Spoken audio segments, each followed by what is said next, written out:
جی ناظرین، پروگرام میں ایک بار پھر خوش آمدید۔ کل نیپال کے وزیر اعظم نے یہ فرمایا کہ رام کی جو جنم بھومی ہے وہ ایودھیا نہیں، نیپال کے اندر ہے۔ اس کے اندر بھارت کے اندر ایک نئی کنٹروورسی شروع ہوئی ہے، جو ایودھیا کو رام کی جنم بھومی کہتے ہیں، اور اس حوالے سے تو پھر مسلمانوں کا کلیم تو پھر 100% درست ہو گیا نا اور یہ صاحب؟ دیکھیں، یہ بڑی مزدار کہانی ہے۔ اس کے ساتھ ایک میں آپ کو اپنی پاکستانیوں کی بھی کہانی سناتا ہوں۔ کے پی اولی ہے، آج اس کا بیان آیا ہے کہ یہ پرائم منسٹر ہے اس کا نیپال کا۔ اس نے کہا جی کہ جو رام ہے نا، اس کی جو جنم بھومی ہے، یہ پیدا ہمارے جگہ وہاں ہوا تھا، تو اس لیے تو ہمارا علاقہ ہے، رام ہمارا۔ اب دیکھیں، ایک طویل عرصے تک انڈیا کا جو مذہب ہے نا، وہ سیکولر ہندو مذہب نہیں رہا۔ انڈیا کے سرکاری مذہب جو ہے وہاں سیکولر ہے، سرکاری جو اس کی پہچان ہے، جبکہ نیپال تو صدیوں سے ایک ہندو مذہب کے آماج کا رہا ہے، اور اس کا سرکاری مذہب بھی ہندو تھا۔ کپل وستو نیپال کے نزدیک ہندو راجہ وہاں سے بھاگ کے نکلے، وہ جو کیا نام تھا اس کا، شہزادہ جو تھا، گوتم بدھ بنا، سدھارتھ، تو وہ بھاگ کے نکلا تو دنیا کی پریشانی دیکھی چلا گیا۔ آپ دیکھیں سانچی کا جو علاقہ ہے وہ بھی سارا اسی نیپال کے بارڈر کے اوپر آتا ہے۔ سارناتھ اگر آپ جائیں بنارس سے اوپر تو وہ اس سے تھوڑے سا آگے جائے تو نیپال کا راستہ نکل آتا ہے، اور سارناتھ میں وہ بہت بڑا ٹیمپل میں نے دیکھا جو اس نے بنایا تھا، جب وہاں پر آ کر اس نے تقریر کی ہے پہلی بدھ نے آ کے، جب اس کو گیان ملا۔ اس طرح وہ کہتے ہیں کہ یہ تو پتالیہ پترا جو ہے، جہاں سے ساری حکومت مگدھ کی حکومت بنی ہے،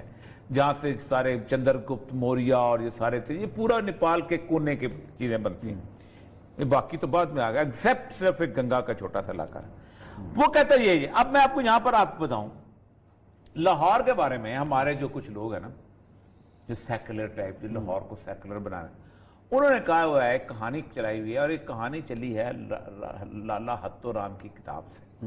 لالا ہتو رام نے ایک تاریخ لاہور لکھی تھی، ٹھیک ہے، اور اس نے کہا تھا کہ بڑی مشہور کتاب ہے، اسی کے اوپر پھر یوسف سلیم چشتی نے نکال کے کہ کہانی لاہور میں چلتی، اور لاہور میں تیرا پیو کہانی چلانا ہے تو کہانی یہ چلتی تھی کہ لاہور میں لو اور کسو، یہ دو بیٹے تھے، قصور یہ دو بیٹے تھے رام چندر کے، ان کے نام پہ یہ لاہور بنا ہے، اور انہی کے نام پہ یہ جو ہے نا قصور بنا ہے۔ تو جرمنی والا لاہور کس نے بنایا تھا؟ وہ جو کابل کے پاس لاہور کے تھے، رام پورے دنیا میں گھومتا رہا، ٹھیک، سیتا بچانے کے لیے زیادہ راون، اس کے ساتھ راون کے دل سری لنکا گیا تھا زیادہ، تاریخ یہ کہتی ہے، تاریخ بھی انہی کی جو ویدوں کی۔ اب مسئلہ سارا یہ ہے کہ انہوں نے، میں جب ڈی جی آرکیالوجی تھا، ایل کے اڈوانی صاحب تشریف لا رہے تھے، بی جے پی کے رہنما، اس وقت لیڈر آف اپوزیشن تھا، اور وہ کٹاس راج پہ کام کرنا تھا، تو انہوں نے ایک یہاں کے جو سیکولرز تھے ہمارے، مشرف کے زمانے میں بڑا شور تھا ان کا، تو انہوں نے کہا کہ جی ہمارے پاس ایک ایویڈنس ہے کہ عالمگیری دروازہ جو ہے نا لاہور فورٹ کا، اس کے اندر مختلف خانے ہیں، اس کے خانے میں لو کا مندر ہے۔ اچھا، لو کا مندر ہے، تو وہ مندر کا ہم افتتاح کروائیں گے اس سے، اڈوانی سے، اور ساتھ وہ کٹاس راج بھی جائے گا اور سارا کچھ۔ اس صورتحال میں انہوں نے اس کو سراسر، وہ چھوٹا سا اتنا سا مندر ہے، اس میز سے ذرا سا بڑا، اس کے اندر ایک شیو لنگ رکھا جا، اس میں تو نہیں تھا لیکن شیو لنگ کہتے ہیں ہوتا تھا کبھی اس کا، اور اس کے اوپر وہ انہوں نے ایک گنبد مسلمانوں کی طرف کا بنا ہوا تھا۔ مجھے انہوں نے کہا، میں نے کہا دیکھیں بات سنیں، میں اس کہانی کو بلیو نہیں کرتا، آرکیولوجیکل ایویڈنس یہ کہتا ہے کہ لاہور جو ہے یہ داتا صاحب کے آتے کے وقت یہ شہر نہیں تھا، ایک چھوٹا سا گاؤں تھا، اس لیے ایک داتا صاحب نے کہا ہے کہ لاہور یکیت مضافات ملتان است، کہ لاہور مضافات کا ایک ملتان ہے، ملتان کا ایک مضافات ہے۔ اب اس کے علاوہ یہاں سے الیگزینڈر گزرا ہے، سکندر اعظم، اس کو لاہور نظر نہیں آیا، اس سیالکوٹ کا ذکر کرتا ہے، وہ بھیرے کا ذکر کرتا ہے، آگے فاہین آیا چائنا کا سفیر، بڑا مشہور سفر نامہ ہے، اس کو بھی لاہور نظر نہیں آیا، کوئی غائب تو نہیں ہے، کوئی سلمانی ٹوپی تو نہیں۔ تو میں نے کہا تو میرا ایک بیسک تھیسس ہے کہ Lahore as a born Muslim city, اس کو آ کے محمود غزنوی کے جرنیل جو تھا، اس کا ملک جو کا نام ایاز، نہ وہ غزنوی میں طرف رہی، نہ وہ محمد رفیع ایاز نے، جس کا مزار رنگ مل میں ہے، اس نے آباد، محمود ایاز، اس نے وہ آباد کیا تھا، اور ہماری ایکسکویشن بھی یہی کہتے ہیں، اینی اڑ گئے ہم اس کے ساتھ۔ اڈوانی نے ایک ٹیم بھیجی وہاں پر تحقیق کے لیے کہ یہ مجھے کہا گیا ہے پاکستان کے لوگوں نے، پاکستان کے سیکولر جو اپنے آپ کو ہندوؤں سے ایسوسیٹ کرتے تھے، تو آپ بتائیں۔ وہ میرے پاس ٹیم آئی، ٹیم کو میں نے وہ مندر بھی دکھایا، آپ باقی چیزیں بھی، میں نے کہا یہ آپ کا ہے، تو آ کے انہوں نے میرے ساتھ ڈسکس کیا، میں نے کہا جی دیکھو بات سنو، آپ افتتاح کرا لیں، مجھے کیا ہے،